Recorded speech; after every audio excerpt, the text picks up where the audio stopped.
बेसाडी दोनों पुलिस। हाँ तो पहले रवाना कर दो सर, हमारे ये भी फ्लाइट रवाना, थोड़ा पैसा भी बेसाडी दो। जी जी सर। लेकिन सवाल यह है कि क्यों अमित शाह इस लड़की का पीछा करवा रहे थे? वो आदमी कौन था जिसके बारे में अमित शाह अधिकारियों को बोलते थे साहेब का आदेश है? आखिर क्यों साहेब को लड़की की हर चीज जानती थी? दूसरा सवाल कि कैसे अपने पर्सनल सरकारी अफसरों, संसाधनों और बजट का लीगल तरीके से सुनो बाबा क्या स्टाइल बैठो Snoop Kid scandal breaks. Sting चलेगा, operation हाँ। claims illegal surveillance of a young woman by the Gujarat government. लड़की का क्या हुआ? उसके फोन टेप किए जा रहे थे, वो कहाँ गई? उस लड़की के पिता ने सुप्रीम कोर्ट में क्या कहा? पीड़ित लड़की ने सुप्रीम कोर्ट में क्या बयान दिए? कैसे इस मामले में अमित शाह और उनके साहेब ने अपने आप को बचा लिया? कैसे इस मुद्दे को हमेशा के लिए दबा दिया गया? इन तमाम सवालों के जवाब ढूंढने की कोशिश करेंगे आज के एपिसोड में।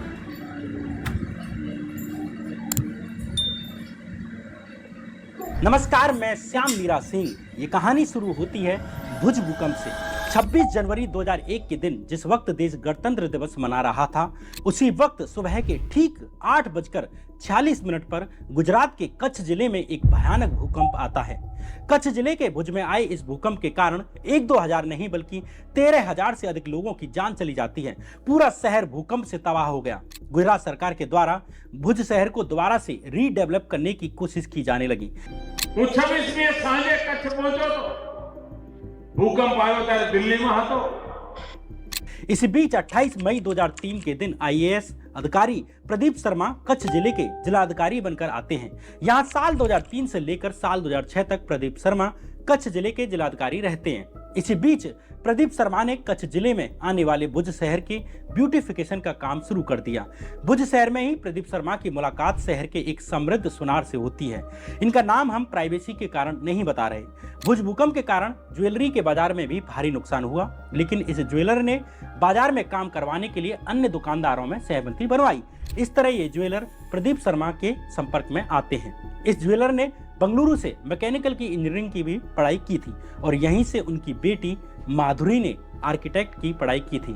माधुरी यहाँ पर एक काल्पनिक नाम है, ये हम उनकी प्राइवेसी के कारण उनका असली नाम नहीं बता रहे। इसी दौरान साल 2005 में जिलाधिकारी प्रदीप शर्मा ने भुज शहर में एक हिल गार्डन के ब्यूटिफिकेशन का काम शुरू कर दिया और इस तरह आर्किटेक्ट माधुरी को हिल गार्डन प्रोजेक्ट के आर्किटेक्ट के रूप में चुन लिया जाता है। जब हिल गार्डन का काम पूरा हो गया तो प्रदेश के मुख्यमंत्री नरेंद्र मोदी इसके इनॉग्रेशन के लिए आते हैं कच्छ जिले।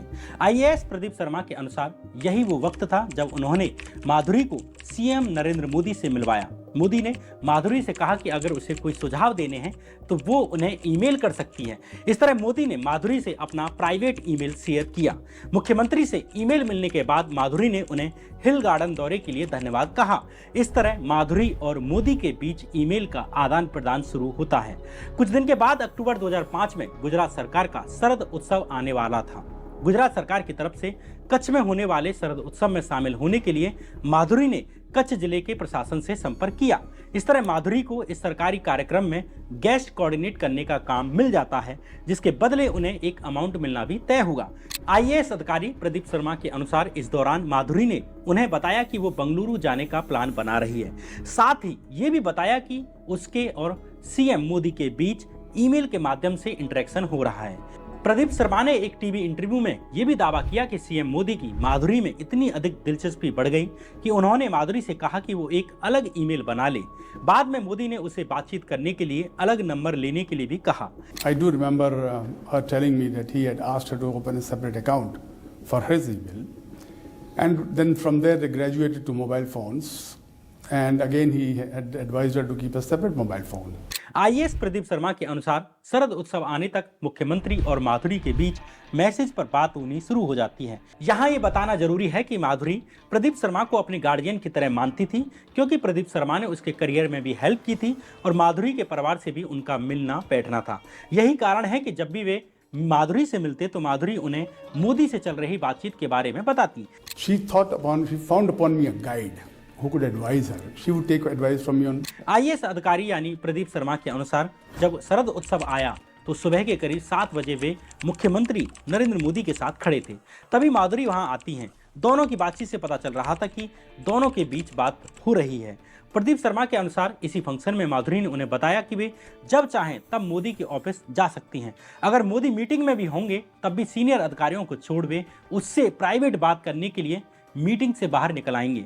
प्रदीप शर्मा आगे बताते हैं कि मार्च 2006 में शाम के करीब 5 बजे माधुरी ने उन्हें कॉल किया कि वो जस्ट अभी अहमदाबाद में उतरी हैं और भुज आने का प्लान बना रही हैं। लेकिन जब उन्होंने वापस माधुरी को फोन किया तो उसका फोन स्विच ऑफ आने लगता है। इसके 2 दिन बाद जाकर माधुरी का उन्हें कॉल आया। प्रदीप शर्मा के अनुसार माधुरी ने उन्हें बताया कि इन 2 दिनों वो सीएम नरेंद्र मोदी के निवास पर थीं। इसके बाद माधुरी भुज आती हैं और प्रदीप शर्मा से मिलकर नरेंद्र मोदी और अपने बीच की बातचीत के बारे में बताती हैं। प्रदीप शर्मा के अनुसार माधुरी ने उन्हें बताया कि जब वो अहमदाबाद एयरपोर्ट पर आईं तो उसे मोदी के सहयोगी श्री ओपी सिंह लेने के लिए आए। उन्होंने उन्हें मुख्यमंत्री आवास पर छोड़ा जहां उसे फोन स्विच ऑफ करने के लिए कहा गया। प्रदीप शर्मा के अनुसार माधुरी ने उन्हें बताया कि अगले दिन होली थी। भाजपा नेता आनंदीबेन समेत बहुत से लोग मोदी से मिलने के लिए आते हैं, लेकिन मोदी ने जल्दी ही इन सबको निपटा दिया और कार्यक्रम को बीच में ही खत्म करके वापस अपने निवास पर आ गए। इस बीच माधुरी को बुखार आता है। उसने मोदी को बताया कि उसे बुखार है, लेकिन उसे ये कहकर मना कर दिया जाता है कि इस स्थिति में डॉक्टर को नहीं बुलाया जा सकता। ये महिला इस बीच में बीमार भी होती है। She developed a fever and requested a physician। वो कहते हैं मेरी तबीयत खराब है, किसी डॉक्टर को बुला दो। तो मोदी जी क्या कहते हैं उससे? मोदी जी उससे कहते हैं कि calling a physician is impossible. Doctor को तो हम बुला ही नहीं सकते, किसी को पता लग जाएगा कि तुम यहाँ पे आई हुई हो। यहाँ ये बताना जरूरी है कि ये बयान आईएएस प्रदीप शर्मा के हैं, जो उन्होंने अलग अलग इंटरव्यूज में और सुप्रीम कोर्ट में दाखिल की गई अपनी याचिका में कहे हैं। यानी ये सार्वजनिक तौर पर उपलब्ध बयान हैं। हम अपनी तरफ से इन बयानों की ना पुष्टि करते हैं ना इन्हें नकारते हैं। साल 2003 से लेकर साल 2006 तक प्रदीप शर्मा भुज जिले में अधिकारी रहते हैं। आगे प्रदीप शर्मा को भावनगर शहर का म्यूनिसिपल कमिश्नर यानी निगम आयुक्त बना दिया जाता है। प्रदीप शर्मा के अनुसार मुख्यमंत्री भी उन्हें उनके काम के लिए पसंद करते थे और उन्हें भी अच्छा लगता था कि वे मुख्यमंत्री के निकट हैं। प्रदीप शर्मा के अनुसार नवंबर 2008 के बीच माधुरी ने उन्हें सूचित किया कि मोदी ने कहा है कि वो अलांग शिपयार्ड प्रोजेक्ट पर काम करे, इसके लिए वो भावनगर आना चाहती हैं। अलंग शिप ब्रेकिंग यार्ड दरअसल गुजरात की खंबात की खाड़ी में मौजूद अलंग नाम की जगह पर मौजूद है, जो भावनगर जिले में आता है। यहाँ पानी के जहाजों को ब्रेक किया जाता है, यानी उसके पार्ट्स को अलग किया जाता है। प्रदीप शर्मा के अनुसार भावनगर आने के बाद माधुरी नरेंद्र मोदी से लगातार संपर्क में थी, जबकि नरेंद्र मोदी उस वक्त विदेशी दौरे पर थे। संभवतः वे साउथ अफ्रीका में थे। प्रदीप शर्मा के अनुसार माधुरी ने उन्हें बताया कि सीएम नरेंद्र मोदी ने उनसे पूछा कि क्या उसके और मोदी के बीच की बातचीत के बारे में प्रदीप शर्मा को पता है कि नहीं। प्रदीप शर्मा ने कई इंटरव्यूज में यह भी दावा किया कि उनसे माधुरी ने कहा कि सीएम मोदी ने उससे एक अलग ईमेल बनाने और एक अलग फोन नंबर रखने के लिए कहा। इसी बीच माधुरी ने उन्हें एक मैसेज दिखाया जो उसे सीएम मोदी ने विदेश से भेजा था, लेकिन मैसेज देखने के बहाने ही प्रदीप शर्मा ने वो नंबर याद कर लिया। ये नंबर था 9909। इससे आगे का नंबर हमारे पास है, मगर हम प्राइवेसी के कारण ये बता नहीं सकते। इस नंबर को आईएएस प्रदीप शर्मा ने अपने फ़ोन में सेव कर लिया, लेकिन यही गलती आगे चलकर प्रदीप शर्मा के लिए आफत लेकर आती है। प्रदीप शर्मा के अनुसार जब उन्होंने नंबर सेव कर लिया तो 1-2 दिन के बाद किसी और को कॉल करने के चक्कर में उस विशेष नंबर पर कॉल चला गया। जब किसी ने नहीं उठाया तो अचानक उनका ध्यान गया कि उनसे गलती हो चुकी है।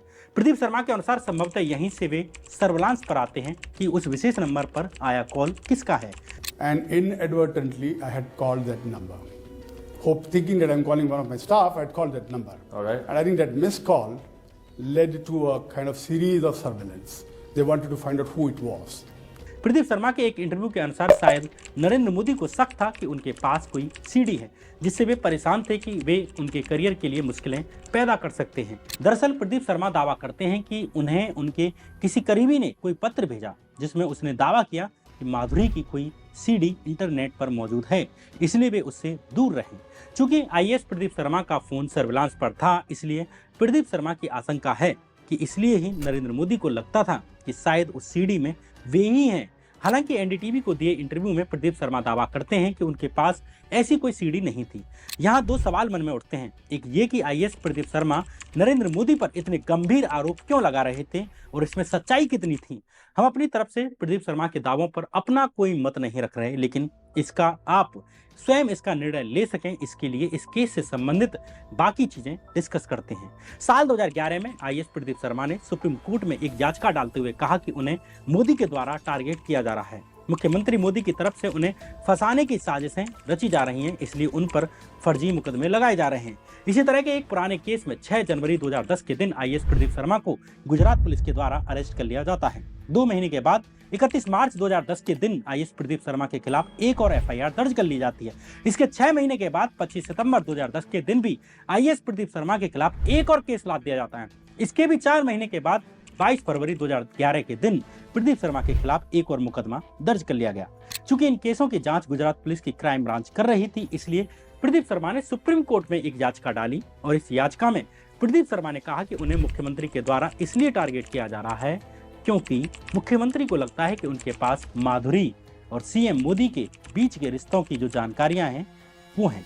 प्रदीप शर्मा ने सुप्रीम कोर्ट से कहा कि उनके केस को गुजरात के बाहर या तो केंद्र की सीबीआई को दे दिया जाए या किसी अन्य राज्य की जांच एजेंसी से जांच करवाई जाए, क्योंकि गुजरात में उनके केस की जांच निष्पक्ष नहीं की जाएगी, क्योंकि खुद राज्य के मुख्यमंत्री नरेंद्र मोदी उन्हें टारगेट करके झूठे केस लगा रहे हैं। लेकिन उस वक्त ये आरोप इतना बड़ा था कि सुप्रीम कोर्ट ने प्रदीप शर्मा से कहा कि वे अपनी याचिका में से माधुरी और मोदी के संबंधों के बारे में जो डिटेल दी गई है उस पार्ट को हटा लें। प्रदीप शर्मा के अनुसार उस वक्त उन्हें अंदर ही अंदर ये तो पता चल चुका था कि उन पर निगरानी रखी जा रही है, लेकिन उनके पास इसके सबूत नहीं थे, ना ही माधुरी वाली बात को साबित करने के लिए उनके पास अधिक चीजें थी, इसलिए उस वक्त अधिक लोगों का ध्यान इस पर नहीं गया। लेकिन जल्द ही इस केस से जुड़ी कॉल रिकॉर्डिंग्स और बाकी सबूत बाहर आने लगते हैं। इन सबूतों के बाहर आने की कहानी भी बड़ी दिलचस्प है, लेकिन आगे की कहानी को जानने से पहले मैं आपके 15 सेकंड्स लूंगा। प्लीज अगर आपने इस चैनल को अभी तक सब्सक्राइब नहीं किया है, लोगों को बता सकते हैं कि आखिर आज जो देश में जो परिस्थितियां हैं वे क्यों हैं और इसके पीछे की जड़ें क्या हैं और आखिर गुजरात मॉडल था क्या। अब आगे की कहानी। साल 2013 में सीबीआई गुजरात से ही जुड़े एक इशरत जहां फर्जी एनकाउंटर केस की जांच कर रही थी। इसमें अमित शाह पर आरोप था कि उन्होंने जून 2004 में कुछ पुलिस अधिकारियों के साथ मिलकर इशरत जहां नाम की एक लड़की और उसके कुछ साथियों की हत्या करवाई थी। साल 2011 में गुजरात हाईकोर्ट ने इस मामले की जांच गुजरात राज्य से लेकर सीबीआई को सौंप दी। साल 2004 के जून महीने में जिस वक्त इशरत जहां और उसके साथियों का एनकाउंटर हुआ, उस वक्त अहमदाबाद पुलिस क्राइम ब्रांच के एसीपी थे आईपीएस जीएल सिंघल।